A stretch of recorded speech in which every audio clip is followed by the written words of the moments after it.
Thank you very much, Deputy Speaker. You know, it is so disheartening to speak after people who sing for SAPA, like the one who just left this podium now. A person who sings for SAPA and must be signed by Mabala Noise for obvious reasons and be one of the top acts in the Saxon World Shebeen.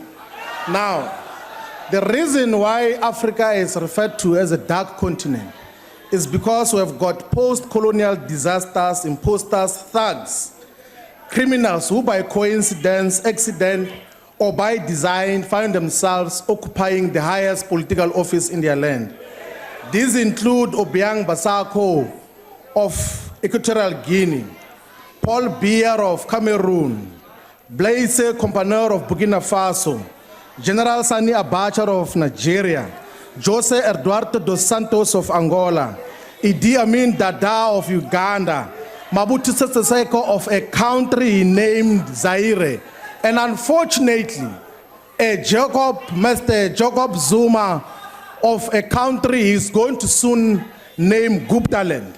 And what are the common features of these people, of these traits that destroy the post-colonial state? They seek to enrich their families.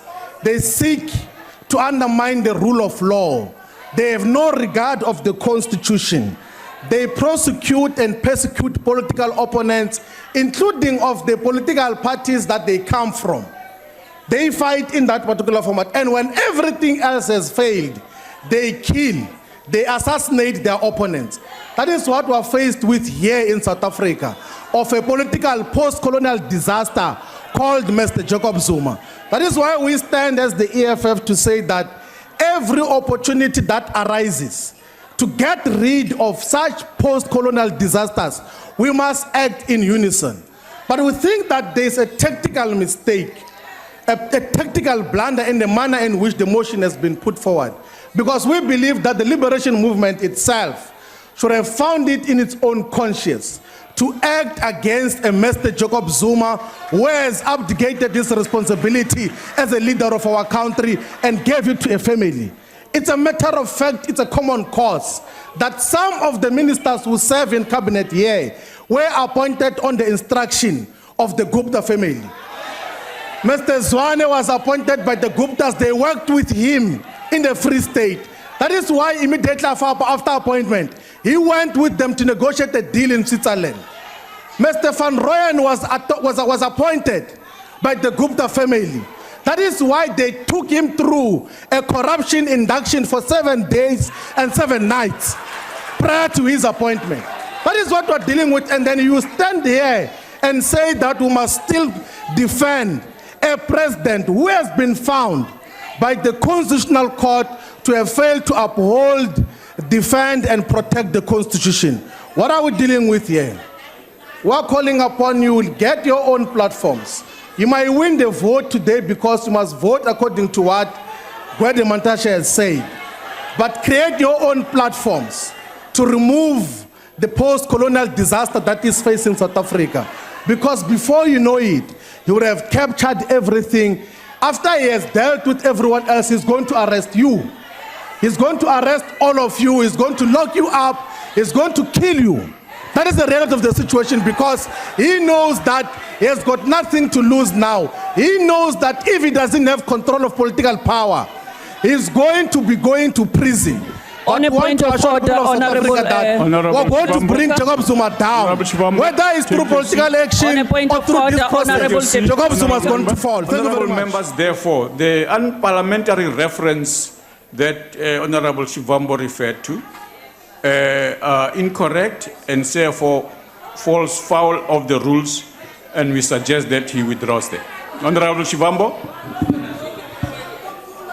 Deputy Speaker. Deputy Speaker.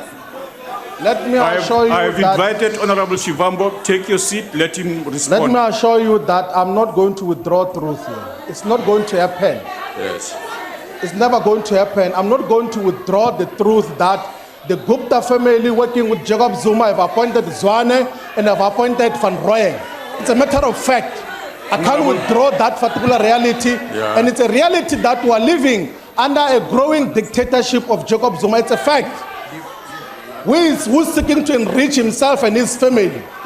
There is no need to withdraw that. I will never withdraw. It will never happen. Yeah, honorable member, you further said, I've heard you on this one, you further said the president is going to kill you. That's imputing a motive to a member of parliament. You have to withdraw that.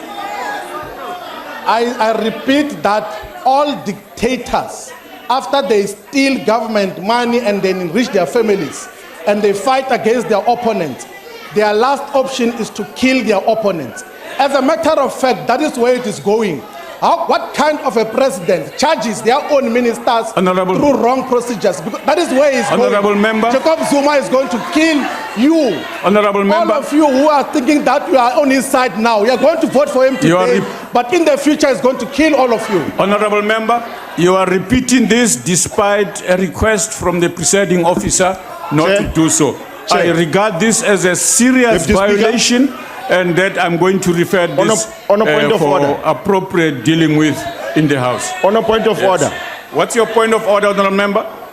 Deputy, you know, we cannot curtail debate in this House through No, these no. spurious things that you are naming here. First of all, we have a right to debate in this House. If you are making these things of substantive motion, a substantive motion was made in this House to discuss state capture, I think about 3 weeks ago. These things were discussed in that substantive motion. Honorable member. What other substantive motion are you looking Order, for? there? order, Speaker. Honorable member. Order, Deputy Speaker. Order, Deputy Speaker. Yes, honorable member. Deputy Speaker. No, Order, Deputy Speaker. no. Don't shout at me. Point of order, Deputy Take your seat. Take your seat, honorable member. I've recognized the member. I'll come Point back of to order, you. sir. No. Honorable members have pointed out at someone else. Take your seat. We're trying to help you, sir. No, take your seat. I haven't invited your help. Wait a minute, you'll get your chance. Go ahead. Deputy Speaker, with respect, I want to take issue with your ruling that this is not a substantive motion. It most certainly is a substantive motion. It would be virtually impossible to discuss the removal of the President of the Republic of South Africa if we were not to be able to discuss the reasons why we wished the removal. That is why we were required to substantiate it, why there was significant intervention by your office to amend wording, etc., to make sure that it was in compliance. But it would make a farce of this whole debate if it were not regarded as a substantive motion, because we couldn't put the charges in which we feel the President needs to be removed if it was any other way. And I would really ask that you take advice from the table on this matter. With respect, I believe you are Yes. wrong. Honorable member, I have non hey. You keep quiet, please. I don't misbehave. No.